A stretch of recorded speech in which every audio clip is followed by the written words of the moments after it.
All right, I want to say a few words about graphing. We went through some examples today, just practice today with graphing, and I want to make sure that we eliminate some of the mistakes that we saw in our pre-test. First of all, let's talk about bar graphs. Bar graphs are made whenever you have two very different types of variables.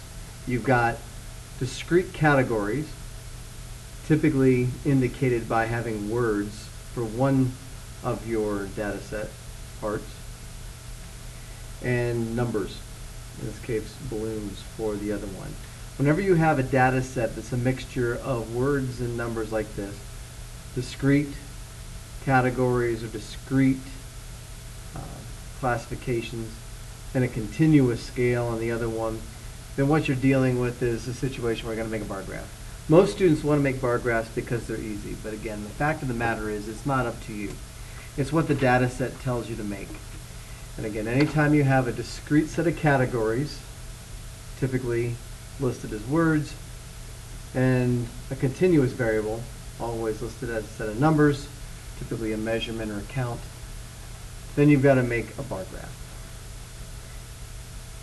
The discrete categories will be considered your independent variable, and as such they're going to go on our x-axis across the bottom.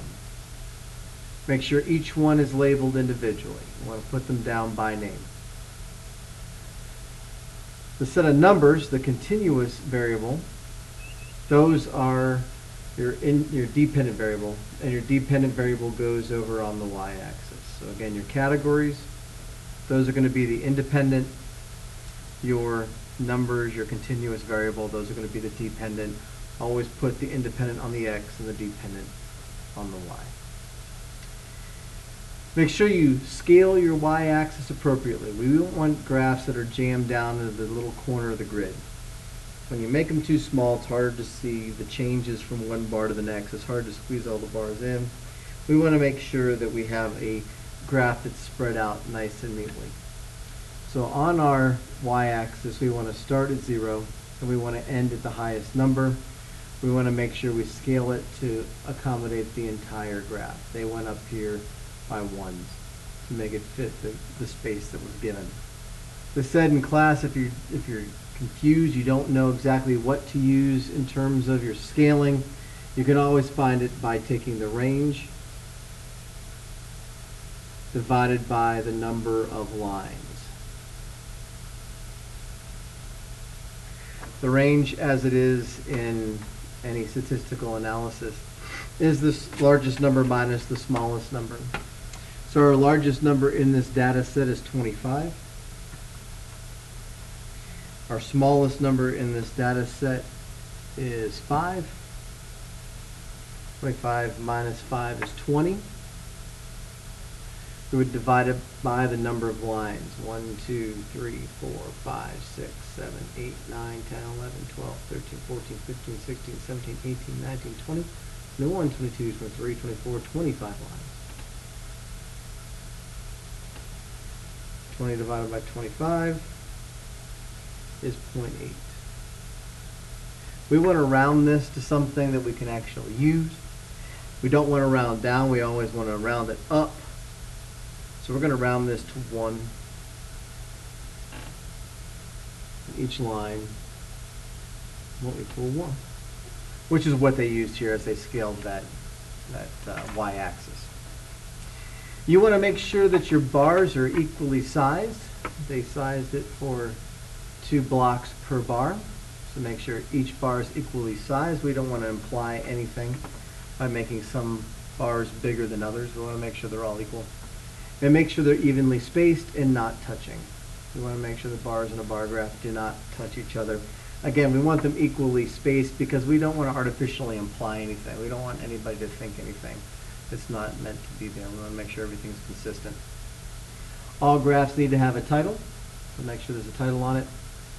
Both axes need to be labeled. Now this one, obviously, because we have numbers here, and we want to know what those numbers mean. They're the number of blooms.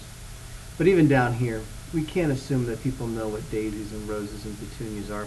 We want to make sure we tell them these are types of flowers.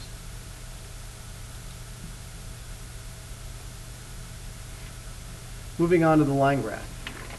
Similar kind of ideas. a few little twists and turns that make it somewhat different. Again, we want to make sure we have a title. And if you don't know what the title is, just use your variables, one thing versus another. It would be best if that's independent versus dependent, but you know, whatever. Make sure you title that graph. You can come up with something creative if you want, but sticking with the variables is always the safe bet. Again, both axes need to be labeled. If there's a unit, that unit needs to be there. These are just counts. Number of this, number of that. Those are just counts.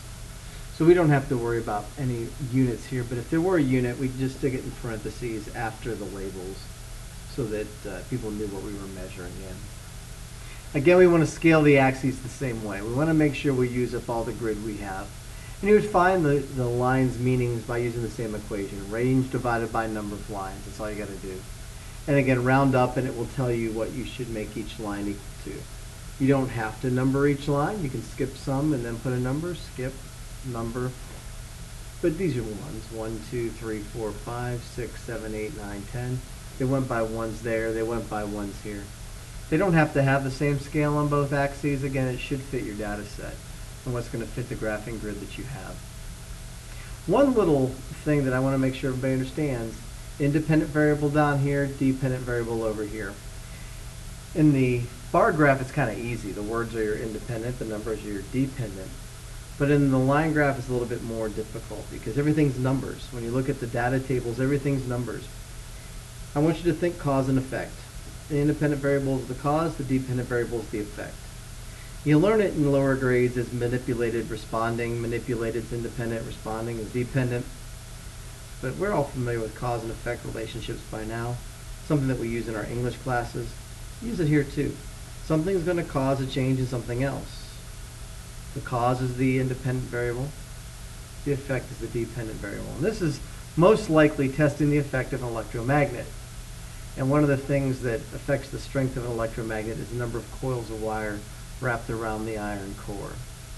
The number of coils of wire is being measured against the average number of paper clips the electromagnet can pick up. It's not the number of paper clips that affect how many coils of wire are on the magnet. It's the other way around.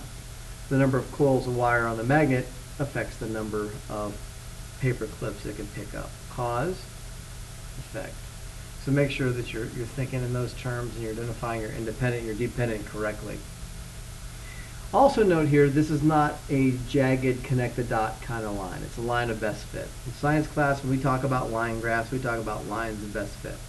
We really don't care what the exact data points are. What we're looking for is a trend. We want to see increases and decreases, and whether those increases are linear or if they're exponential, if there's a curve in there.